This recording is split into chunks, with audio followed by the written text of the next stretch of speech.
Alright, so this is a quick video how I do my DraftKings lineups. I don't usually do these kind of videos here, but when choosing my lineup, I like to find ones. Let me just do a cheap one for you for the video. This one's $1. I like to find one without the M, because that means it's no multi-entries. That stops people from putting in 150 entries into one league with these auto generators that they have, just generating 150 different lineups and submitting it all into one league. It's really hard when people do that, so I like to find ones that are no multi-entries. So we're going to enter this one. And nope, not that one. That is, let's see.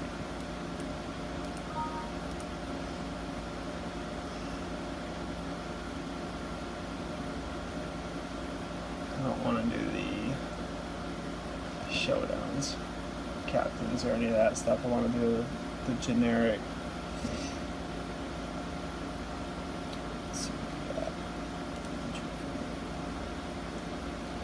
Buffalo Wild Wings has a free one with $10,000 in prizes this week.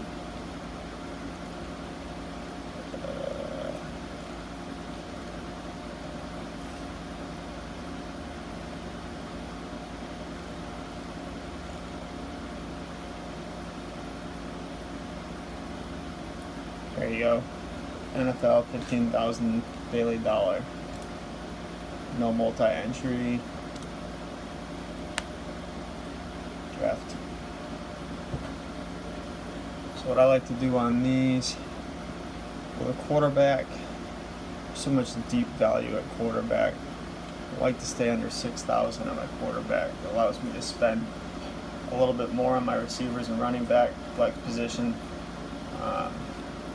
Somebody up here at the top, Drew Brees is at 7,000. I wouldn't touch it. Ben Roethlisberger, 6,900. You could stream pretty much any quarterback against Kansas City and you'd be alright. I just don't like spending the money.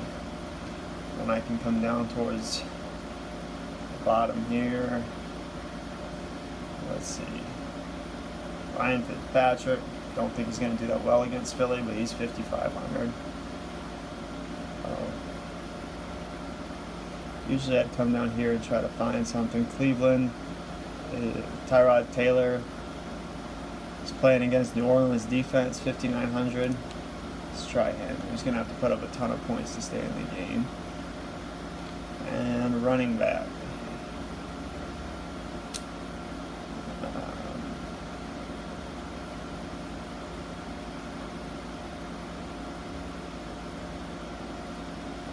James Conner is going to run over Kansas City. I try to avoid the guys up here, Alvin Kamara, Todd Gurley, the $9,000 players, unless I know absolutely 100% they're going to go off, which both of them probably will. But I want to see if I can save some money towards a wide receiver, so I could get some more points dispersed. You want to aim for over 200 points total, so you can divide up your salary spent and try to figure out how many players, how much each player has to get you in order to make them worth it, and then judge whether or not you think that'll happen. Let's see. Chris Thompson's pretty cheap at 5,900. He could have a very good game running against Indianapolis. He's more of the pass catcher, which is going to be great because these run off of a PPR format. Although that is a risk, because with him you don't know if it's going to be him or Adrian Peterson, but Chris Thompson's definitely going to see his share.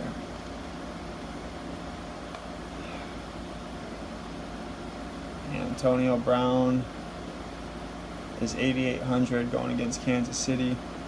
I picked him in every lineup I've made so far, so I'm going to skip him on this one.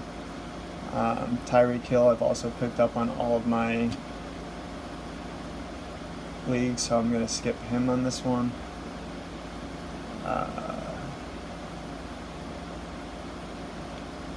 I'm going to go Juju Smith-Schuster because he is going to see quite a bit of targets. Kansas City doesn't have a very good defensive back.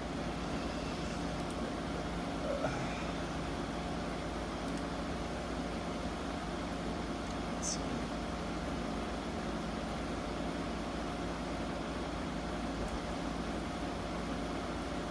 Nelson Agholor. I'm going to roll the dice on Nelson Agholor this week, knowing that so Nelson Agholor, knowing that Alshon Jeffrey is going to be out, he's probably going to be a good pickup this week. I'll have to roll the dice on that one, but he's some pretty good value at 6,100 for number one, wide receiver number one. And now, about this time, or actually even before that pick, after I pick my running backs, I like to come over to the defense.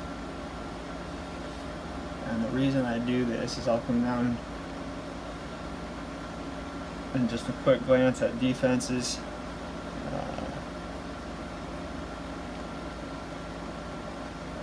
Try to pick something in the middle range. I like to spend about 3,000 or less on a defense. Carolina is going against Atlanta. I'm actually going to roll with this here and say San Francisco against Detroit. I know San Francisco is not known as a defensive team right now, but we just saw what the Jets did to Detroit last week. Basically able to call out their plays at the line of scrimmage. So now we're going to go back to wide receiver. And now that I did that, the average remaining salary I have is $5,400. So I'm going to come in here to a tight end. Delaney Walker is on IR.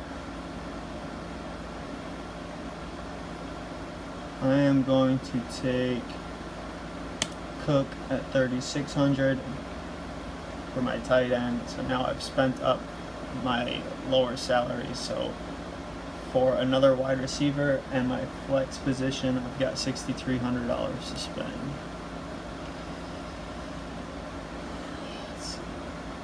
I like Jarvis Landry.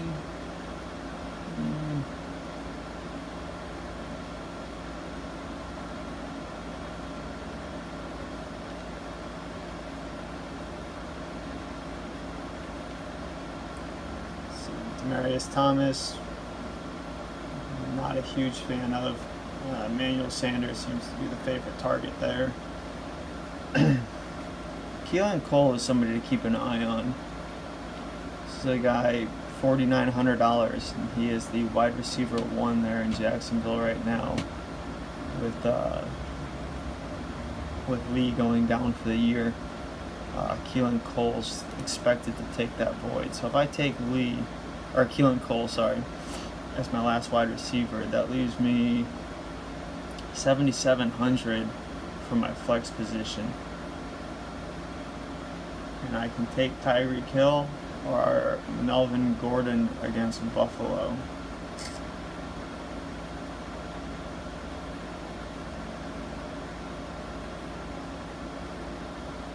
I took Tyreek Hill in a bunch of my other leagues, so I'm going to take Melvin Gordon on this one. And that is how I do my lineup. So you can see I like to spend down on quarterback, pick up a couple running backs, mid-range that have big game potential, and then I'll pick my defense, my tight end, and see what I have left for my wide receivers. I do that so I keep my money up for my wide receivers and my flex position, so I can spend a little bit more there. Running backs are pretty much always going to produce, but wide receivers are a little more hit or miss, so I like to spend the money at the wide receiver position. Like I said, the whole overall goal of your team is to try to hit 200 points. Obviously, at the beginning of the season here, it's a little bit tough. You can't go by the fantasy points per game because they've only played one game. It's not that good of an indicator. You don't know.